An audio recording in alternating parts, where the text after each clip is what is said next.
So now that I put these backdrops up, I went back to the idea of maybe using the printed backdrop photos instead of painting some. And well, obviously, it's 2025, AI is everything. And sat down and generate a few backgrounds on my own computer locally here. I don't like using internet cloud crap. So this is the product of a couple of days, a couple of nights actually, just fiddling around and trying out different prompts. So what I ended up doing is that I made some generic backgrounds like photos, and then went to Staples and printed on their banner paper or whatever banner, printed a banner 24 by 96 inches. So the local Staples here did it like in an afternoon, and it was $50 Canadian for, as I said, 2 by 8 feet. And because I printed 12 inches this way, then I had another one above it, so I got 16 feet for $50. Well, actually I paid 70 because I wanted it right away. So they have the same day service, and you don't really need it, but I wanted to spend $80 more because I want it now. In any case, they messed up the first print. I asked for matte, they printed glossy. I didn't even look at it. I got home, and a couple of hours later I'm like, this looks way too shiny. And lo and behold, it was. So I went back, and then basically they said, oh, sorry, our fault. Can you wait a few minutes? We'll print right now. It takes them 5 minutes to print this. So I did, and there it is. So I mounted, I just cut it in half, along the long side. I'm going to actually cut the sky out, but this is just a test anyways. Here is the other one. That was on the other side of 24, or upside down. This one is lower resolution. This one is high resolution. And I guess you can see the detail is better here as opposed to here. And I don't know if I can. You can see jagginess in some of the edges.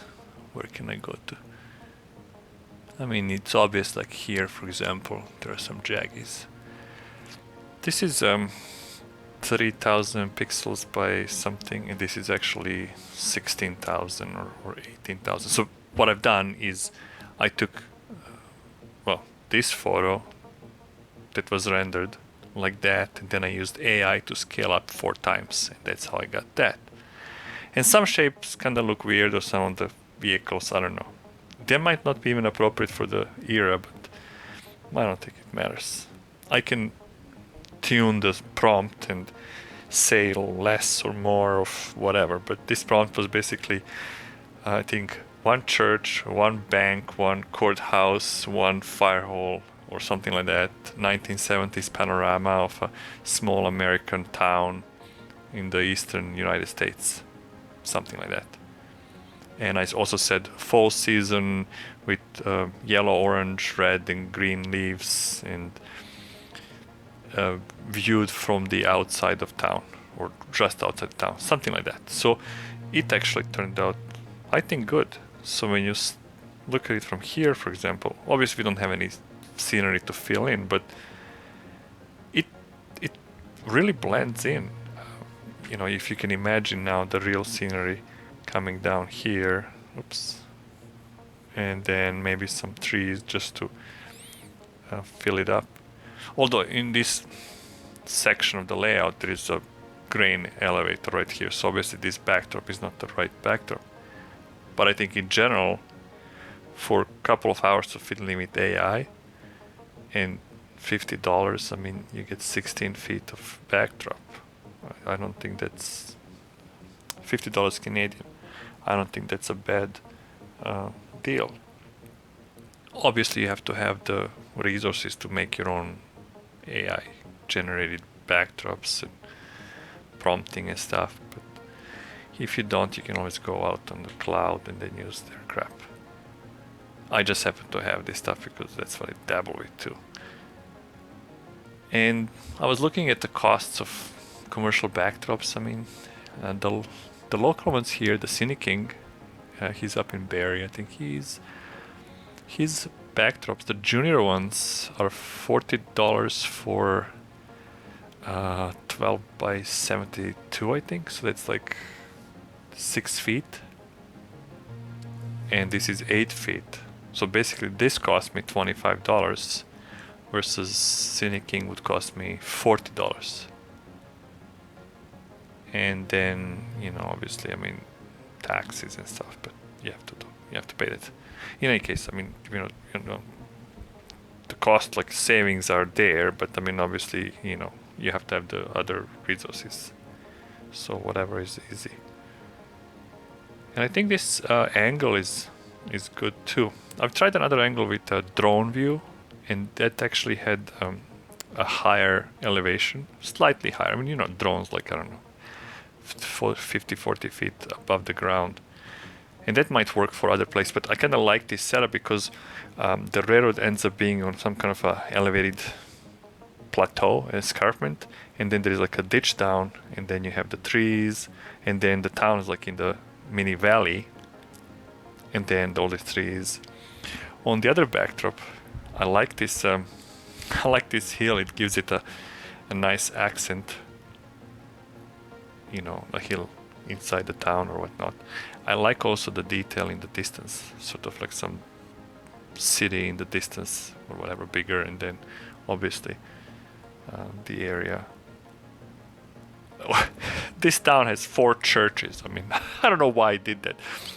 And this is a church hidden inside a silo, or silo church. It's weird. I think maybe the silo is in front of the church spire or something. Or that's just how AI figures out. But there is no lack of religion in this town.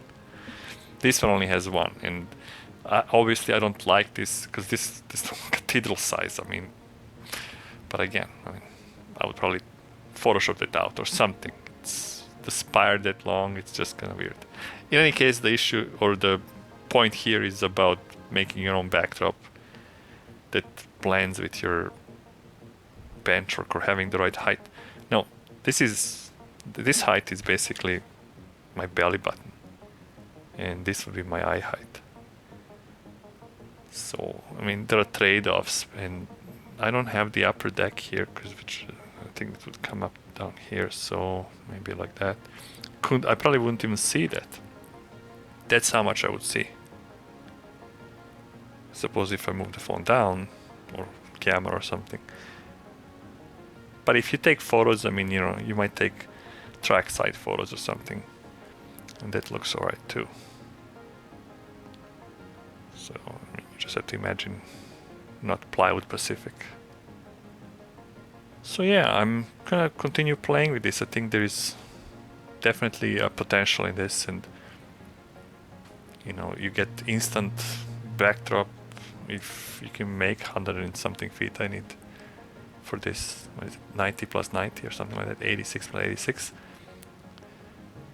One deck is 86, and I just need to figure out what needs to go where. I mean, obviously this is the main portion of the yard, and then the town or the city would be there. There's a passenger station there, so this could be more like outside the town or industry something, and then over there would be like outside scenery, rural, whatnot, and then we're moving again into some small town here, and then tapers off to maybe some fields and stuff. Although, I mean, as I said, grain silo is going to be here, so this doesn't belong there. This is a farm and seed equipment dealer slash whatever. And then on the other side would be the port. Now the port, I think, is going to be either a lake or a river. So I need to get an appropriate thing there. And then this is another smaller town. There's a brewery, a dairy or something, maybe a passenger station there. But I think that's doable, and I could come up with something that fits. And I mean, 8 feet, so I'll need, or I guess I could get 16, so I'll need 5 sheets times 50, so $250 for the whole middle deck for one deck. So I think the commercial ones will probably cost 500, so 50% saving. So I'm gonna continue with this and keep updating you with more progress as it happens. Thanks for watching.